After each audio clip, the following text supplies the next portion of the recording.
стало известно имя победителя гастрономического фестиваля «Вкус Якутии». Им стал ресторан русской кухни «Бекетов». Напомним, мероприятие «Вкус Якутии» ежегодно проводит в рамках республиканского фестиваля «Зима начинается с Якутии». В этом году за звание лучшего в кулинарном искусстве состязались 7 ведущих ресторанов столицы. На протяжении недели рестораны-участники представляли на суд жюри свои конкурсные сеты, состоящие из повседневных, праздничных и обрядовых блюд.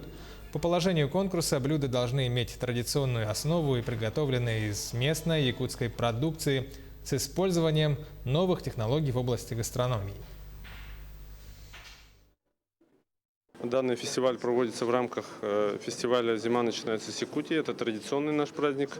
Я думаю, что он наряду с нашим национальным цехом.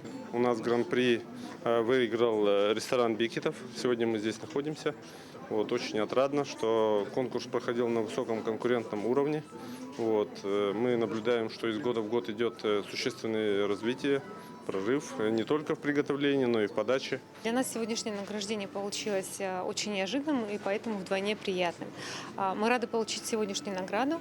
Благодарим всех, кто предоставил нам сегодня такую возможность, кто оценил наш труд. Эта награда очень ценна для нас.